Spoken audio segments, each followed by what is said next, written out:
할렐루야. 오늘 하나님 말씀은 민수기 22장에서 24장 말씀입니다. 말씀 제목은 발락과 발람이 주는 교훈. 22, 23, 24 이 3장에 걸쳐서 등장 인물이 발락, 발람, 하나님 이 세 명이 등장 인물로 나옵니다. 그런데 성경에서 이렇게 세 장을 지면을 할애해서 이 사건을 다루고 있다는 것은 굉장히 중요하다. 이것을 의미하고 있고요. 이 사건을 통해서 하나님께서 우리에게 주시는 메시지가 있다. 귀담아 들어야 한다는 것을 말해주고 있습니다. 보통 38년이 지난 것도 몇 장 안 지나 이 앞장을 보면은 그 1차 가데아 사건과 2차 그 광야 2세대가 38년이 지나서 가데아에 도착했을 때 불과 몇 장 안 되거든요. 그런데 발람과 발람의 사건을 3장이나 다룬다는 것은 굉장히 성경에서 비중을 두는 거고 여기서 우리가 교훈을 찾아봐야 된다라고 생각하고 있습니다. 그래서 오늘 이 표를 보면은 삼각형에서 가운데 이스라엘 백성이 있어요. 가운데 이스라엘 백성을 중심으로 이스라엘 백성이 이제 그 광야 2세대가 가나안을 눈앞에 두고 이제 여러 전쟁을 거쳐서 오죠. 전쟁을 거쳐서 오는데 아모리 왕 시온하고 전쟁에서 이기고 그다음에 바산 왕 옥과 싸워서 이기고 이게 전쟁의 승전 소식이 주변에 알려지면서 발람이 모압의 왕인데 발락이 두려워하고 있었어요. 이스라엘 백성을 두려워했어요. 그래서 발락이 전쟁을 통해서 이스라엘 백성과 싸워서 이기려고 하지 않았어요.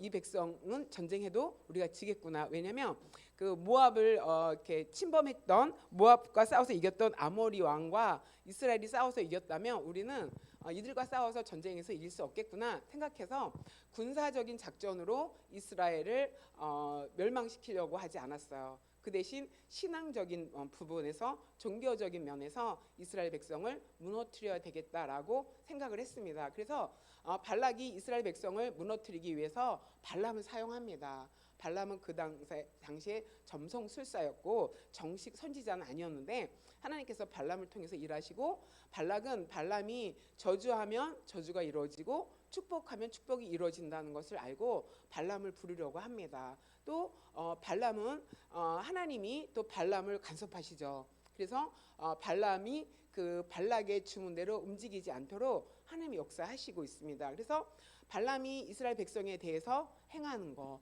또 하나님이 이스라엘 백성을 어떻게 지키시고 또 이스라엘 백성에 대해서 하나님의 마음이 어떤지 이런 것을 오늘 메시지로 생각할 수가 있습니다. 그래서 발락을 통해서 내 속에 발락과 같은 모습은 없을까? 한번 점검해 봤으면 좋겠고요. 그다음에 발람을 통해서도 내 속에 발람과 같은 모습은 없을까? 라는 것을 점검해 볼 필요가 있습니다. 그다음에 하나님이 이스라엘 백성을 향한 그 마음을 오늘 말씀을 통해서 안다면 그 하나님의 마음이 오늘 우리 하나님의 백성 성도들을 향한 마음과 똑같다. 그래서 말씀을 통해서 우리 백성을 향한 성도를 향한 하나님의 마음을 아는 것이 굉장히 중요합니다. 그래서 이 3가지 축을 중심으로 해서 하나님의 말씀을 생각해 보기로 하겠습니다. 첫 번째, 발락은 어떤 사람이냐면 완고하고 자기 중심적인 사람이라는 것을 말씀을 통해서 알 수가 있습니다. 민수기 22장 6절 같이 한번 읽겠습니다. 우리보다 강하니 청하건대 와서 나를 위하여 이 백성을 저주하라. 내가 혹 그들을 쳐서 이겨 이 땅에서 몰아내리라. 그대가 복을 비는 자는 복을 받고 저주하는 자는 저주를 받을 줄을 내가 알미라. 자, 발락이 이스라엘 백성과 이제 전쟁에서는 승리할 수 없다라는 것을 알고 발람을 청합니다. 그런데 뭐라고 얘기하냐면 청하건대 내가 부탁하건대 나를 위해서 누구예요? 발락을 위해서 또 더 넓히면 모압의 나라를 위해서 와줘라 이렇게 말하는 거죠. 그러면서 이스라엘 백성을 저주해달라 이렇게 말하고 있습니다.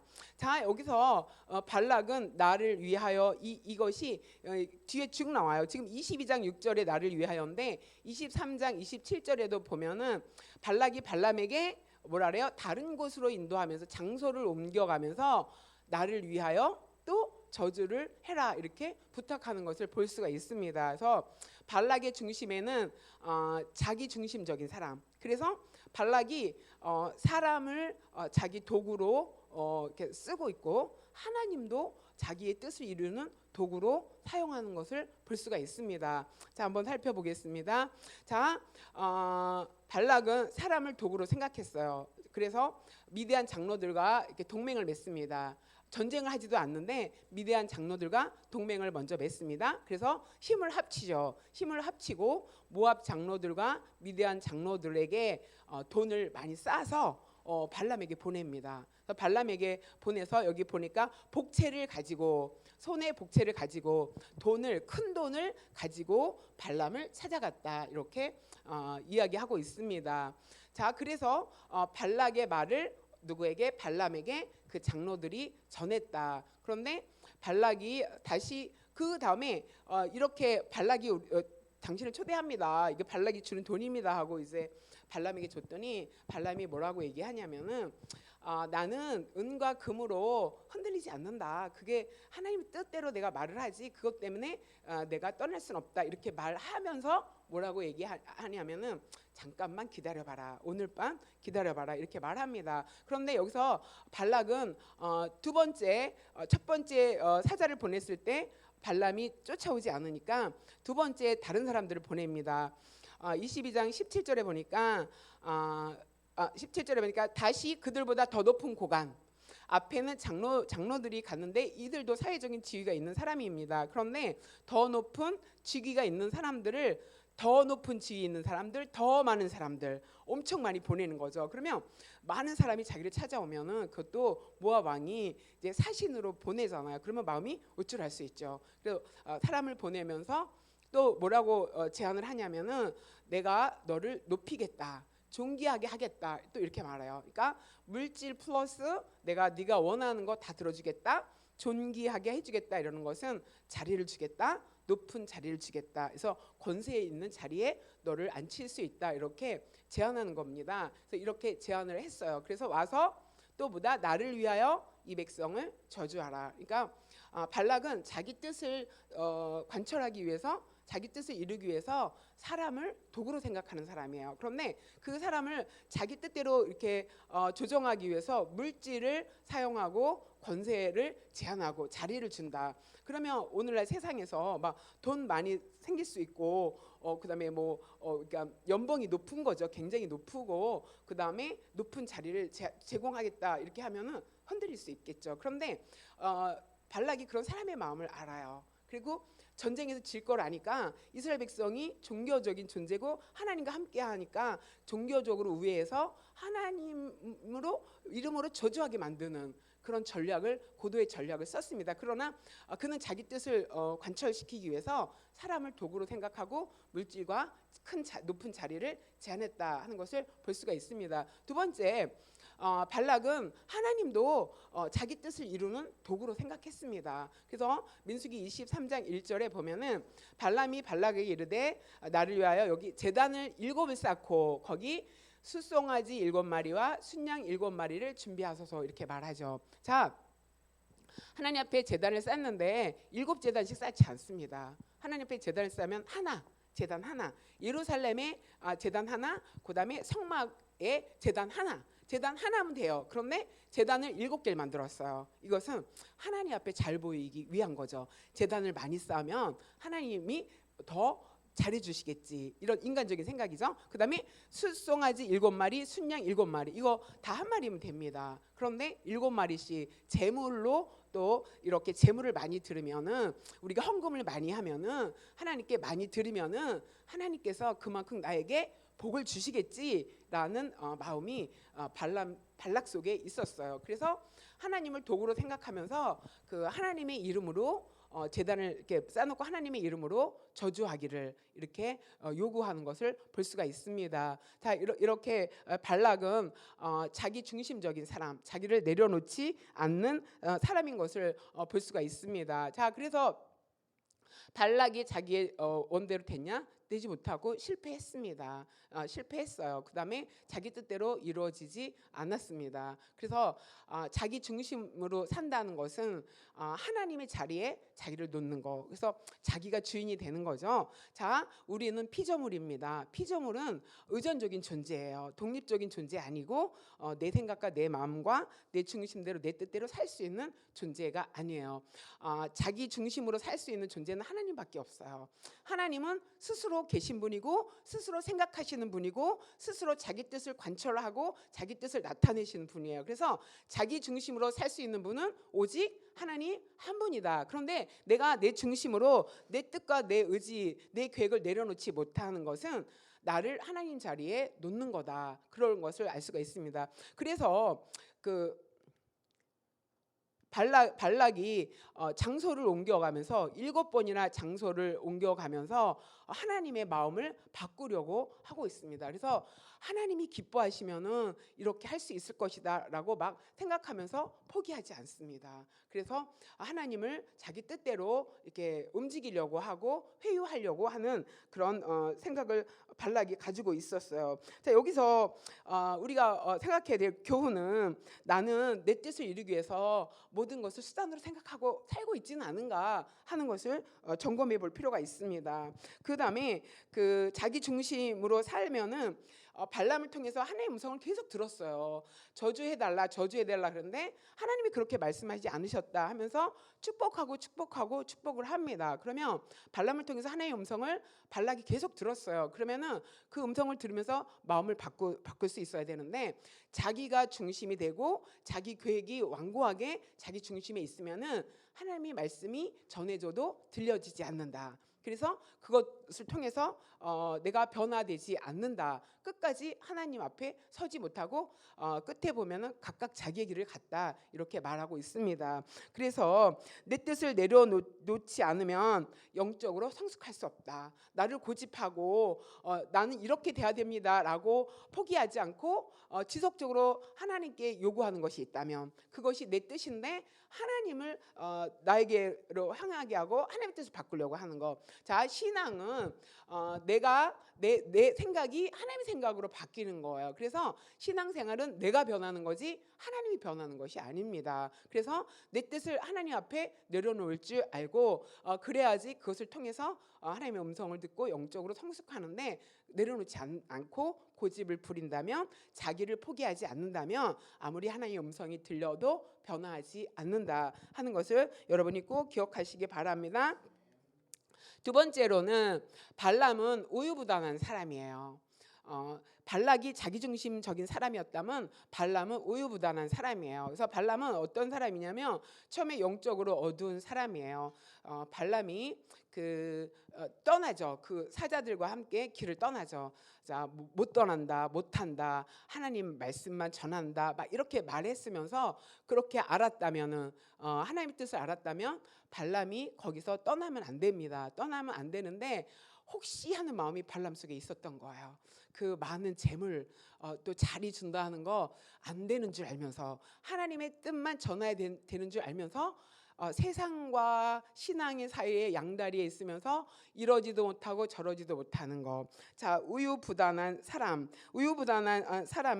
결단을 내리지 못하고 주저주저하고 갈등하는 사람을 우유부단한 사람이라고 말합니다. 그런데 이 발람이 이제 발락의 사신들과 함께 떠나기를 결정하죠. 그래서 발람이 떠나는데 발람이 탄 나귀가 계속 못 가고 있으니까 채찍으로 때리고 2번 때리고 3번째 이 나귀가 말을 안 듣고 막 밭에 쓰러지고 하니까 지팡이로 막 때리고 합니다. 그때 당나귀가 말을 하죠. 나귀가 말을 합니다. 왜냐하면 나귀는 영적인 눈이 띄어서 천사가 앞에 있는 걸 알아요. 칼을 들고 하나님의 사자가 앞에 있으니까 나귀가 앞으로 갈 수가 없었는데 발람은 영적으로 눈이 띄지 못했기 때문에 앞에 천사가 있는 줄 몰랐습니다.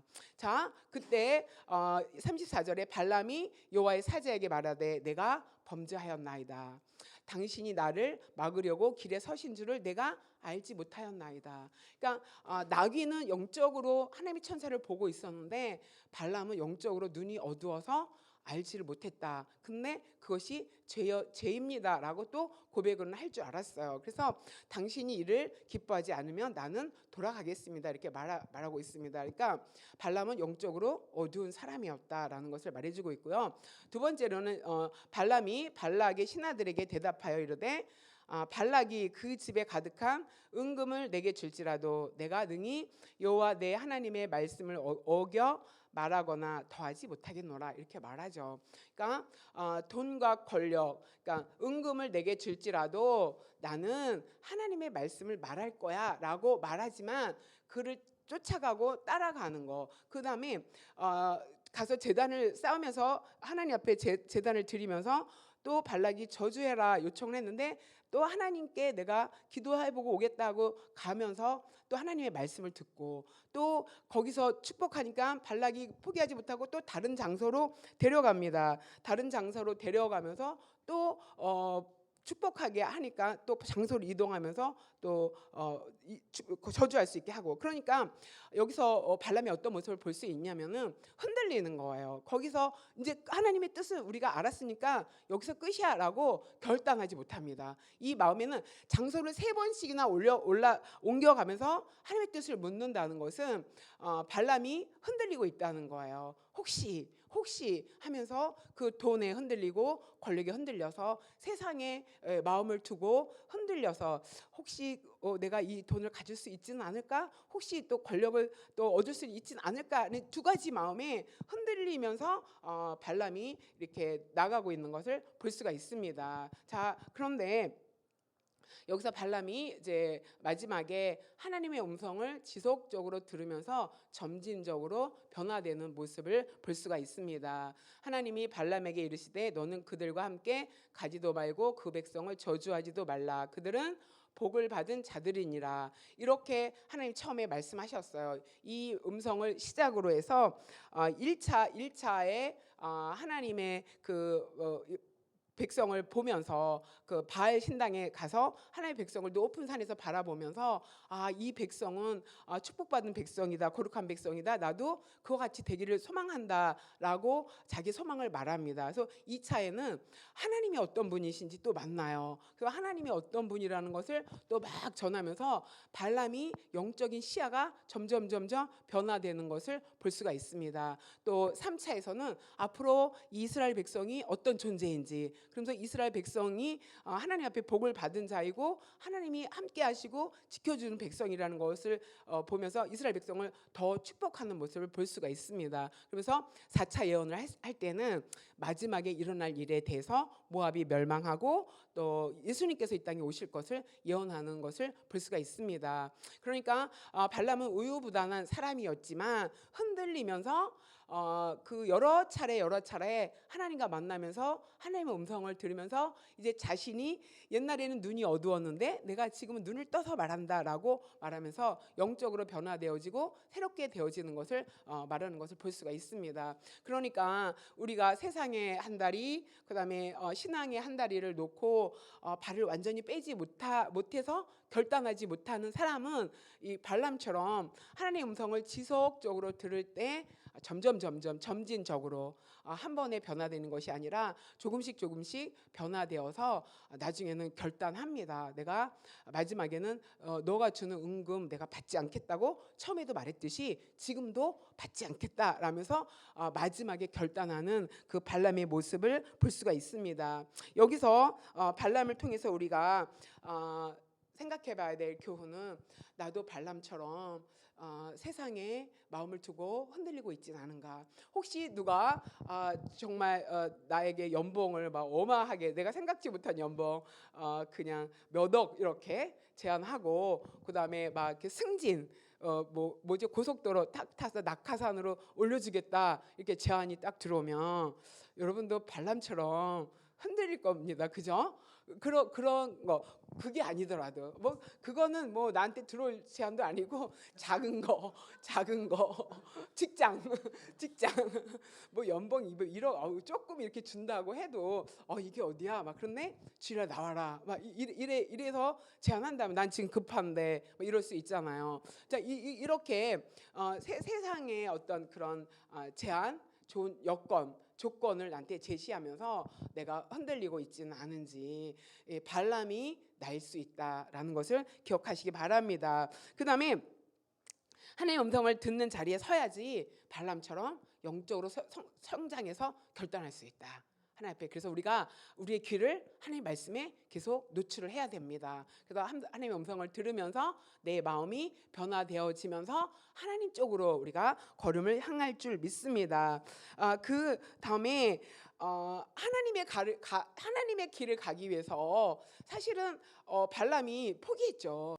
복채 포기했고 너가 원하는 거 좋은 자리 포기했잖아요. 그러니까 우리가 하나님의 길을 가기 위해서는 포기해야 될 게 있다. 다 갖고 못 간다. 여러분 결단하시기 바랍니다. 다 못 갖는다. 그러나 그 뒤는 더 하나님의 은혜가 있다. 그러니까 포기해야 될 것이, 세상에서 우리가 포기해야 될 것이 있다는 것을 여러분이 기억하시기 바랍니다.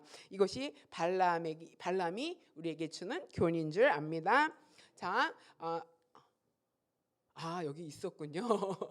1차 발신당, 나도 의인의 죽음을 원한다 이렇게 말했고, 2차 소빔들에서 예언, 백성을 향해서 하나님의 마음을 알리고 있어요. 그 다음에 3차 부활산 꼭대기에 가서 이스라엘 백성을 높이고 있어요. 자, 민수기 24장 1절 읽겠습니다. 시작. 발람이 자기가 이스라엘을 축복하는 것을 여호와께서 선히 여기는 심을 보고 전과 같이 점수를 쓰지 아니하고 그의 낯을 광야 향하여 눈을 높여 이스라엘이 그 지파대로 천막 친 것을 보는데 그때 하나님의 영이 그에 임하신지라. 발람이 이스라엘 축복하는 걸 하나님이 기뻐하신다는 걸 알았어요. 그래서 원래는 점술가였는데 그것을 내려놓고 전적으로 하나님의 음성에 귀를 기울였다는 것을 말해주고 있습니다. 그랬더니 하나님의 영이 그 위에 임하면서 이 발람의 예언이 점차 확대되어지는 것을 볼 수가 있어요. 1차는 나도 이스라엘 백성처럼 의인처럼 죽고 싶다. 2차에는 이스라엘 백성이 이스라엘 백성이 향한 하나님이 어떤 분인지를 알리고 있고, 3차에서는 이스라엘 백성을 높이고, 4차 예언에서는 온 세상의 마지막에 일어날 일들을 확장해가면서 영적인 눈이 열리니까 이렇게 예언하는 것을 볼 수가 있습니다. 하나님의 영이 그 위에 임하더라. 자, 저와 여러분에게도 하나님의 영이 임하기를 소망합니다. 그래서 정말 하나님의 길을 선택하길 소망합니다. 자, 24장 13절에 이제 발락이 그 집에, 그러니까 이렇게 말합니다. 발람이 말하는 거예요. 그래서 발락이 화가 났어요. 발락이 화가 나갖고 뭐라 그랬냐면은 발람에게 너는 이제 니네 집으로 가라 이렇게 말했어요. 그러면서 복채도 못 받고 자리도 못 받고 내가 너를 높여주려고 했는데 하나님이 너를 가로막았다. 막 이러면서 이론도 안 주고 가라. 네 길로 가라 이렇게 말했어요. 자, 그럴 때 발람이 23절을 말하는 거예요. 가령 발락이 그 집에 가득한 은금을 내게 줄지라도 나는 여호와 말씀을 어기고 선악간에 내 마음대로 행하지 않겠다. 여호와께서 말씀하신 대로 말하리라 하지 아니하였나이까. 내가 처음에 이렇게 말하지 않았습니까? 라면서 흔들흔들 거렸지만 24장 마지막에는 내가 이렇게 말했는데 그게 사실입니다 하고 이제는 결단하면서 흔들리지 않는 모습으로 이렇게 발락에게 말하는 모습을 볼 수가 있습니다. 그래서 하나님의 말씀을 어기는 자리에 내가 서지 않겠다 이렇게 결단하고 있습니다. 저 여러분도 발람처럼 이렇게 점차적으로 성숙하고 변화되는 저 여러분 되시기를 소망합니다. 아멘. 자, 그 다음에 세 번째로는 하나님이 이스라엘을 향한 하나님의 마음. 하나님은 자기 백성을 끝까지 책임지시는 분이다라는 내용이 발람의 2차 예언에 나옵니다. 발람이 하나님은 이스라엘 백성을 향해서 이런 분이다라고 소개하고 있습니다. 첫 번째는 하나님이 발람이 떠나려고 할 때 뭐라고 말하냐면은 그 백성을 저주하지 말라. 그들은 복을 받은 자들이다. 누구에게? 하나님께 복을 받은 자들이다. 이렇게 선포하고 있습니다. 그러니까 하나님이 이스라엘 백성을 축복하고 계시다는 거죠. 자, 여러분, 하나님이 오늘 우리를 축복하고 계십니다. 아멘. 자, 하나님을 믿고 하나님의 백성된 우리를 하나님은 복 받은 자로 여기시고 계시고 축복하고 계시다는 것을 기억하시기 바랍니다. 우리는 우리 믿음이 흔들리지 않으려면은 하나님이 어떤 분인지 정확히 알아야 돼요. 정확히 알지 못하기 때문에 흔들리는 거거든요. 발람이 두 번째 예언에서 하나님의 음성을 이렇게 들었어요. 하나님이 어떤 분인지 깨닫고 알았어요. 그렇기 때문에 뒤로 가면 갈수록 발람의 예언이 확대되어지고 발람의 영적인 영의 눈이 열리는 것을 볼 수가 있습니다. 그래서 우리는 하나님의 복을 받은 자고 하나님은 우리를 책임지시고 축복하시는 분이다. 여러분 꼭 이 말씀 붙드시기 바랍니다. 두 번째로는 민수기 23장 19절 같이 읽어보겠습니다. 하나님은 사람이 아니시니 거짓말을 하지 않으시고 인생이 아니시니 후회가 없으시도다. 어찌 그 말씀하신 바를 행하지 않으시며 하신 말씀을 실행하지 않으시랴. 내가 축복할 것을 받았으니 그가 주신 복을 내가 돌이키지 아니하리라. 자, 하나님 어떤 분이냐? 하나님은 거짓말하지 않는 분이다. 하나님 한번 말을 냈으면, 한번 하나님께 내게 약속을 하셨으면 그대로 하나님이 이루신다 하는 것을 말하고 있고요. 그다음에 그렇게 말하신 것을 후회한다. 아, 내가 괜히 약속했어. 괜히 이거 내가 준다 그래서 쟤 보니까 처음하고 다르네. 이렇게 왔다 갔다 하지 않는다. 이스라엘 백성이 얼마나 많이 하나님을 반역했습니까? 그러나 끝까지 하나님은 그를 품고 하나님의 말씀과 약속을 이루셨습니다. 그 다음에 하신 말씀, 하나님 약속하신 말씀, 내가 이스라엘 백성을 애굽의 바로의 손에서 이끌어서 가나안 땅으로 인도하리라. 약속의 땅, 젖과 꿀이 흐르는 땅으로 인도하리라. 하나님 약속하셨어요. 그런데 40년 동안 이스라엘 백성 엄청 원망하고 불평한 거 우리가 그동안 민수기 읽으면서 봤잖아요. 그런데 신실하신 하나님이 백성을 보신 게 아니라 하나님의 약속을 기억하면서 그 백성을 품고 가시는 것을 볼 수가 있습니다. 그래서 하나님이 복을 돌이키지 않는다 이렇게 말씀하고 있습니다. 그 다음에 민수기 23장 21절 같이 읽어보겠습니다.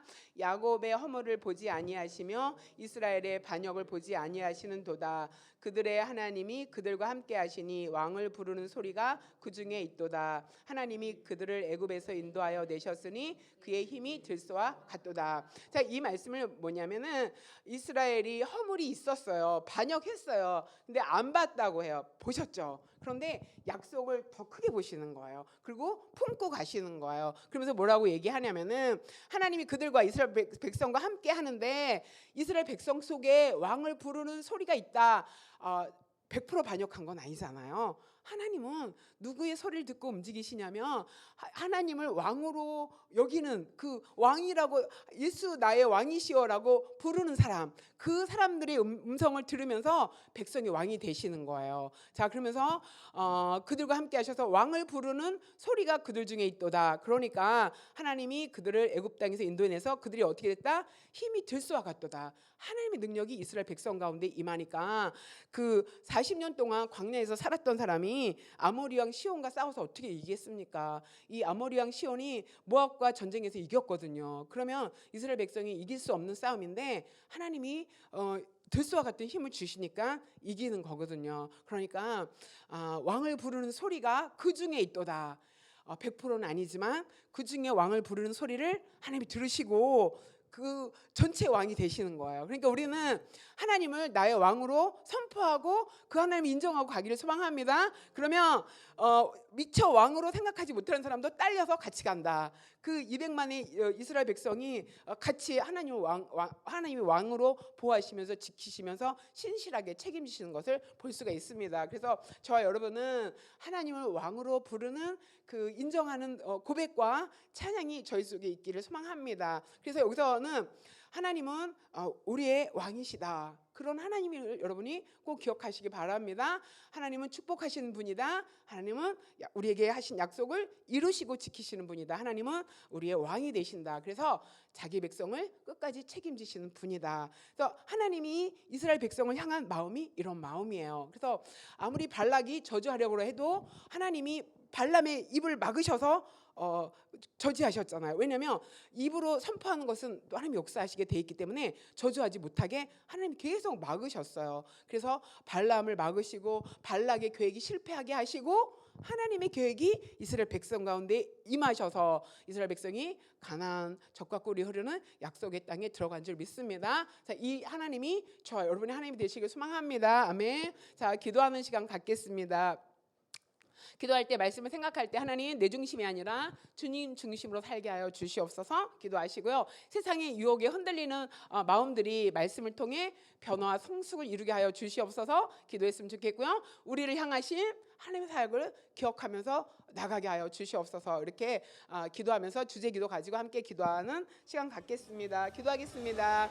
하나님 감사합니다. 성령 하나님께서 오늘 발람과 발락을 통해서 또 하나님 우리에게 교훈하신 하나님의 말씀을 우리가 기억하고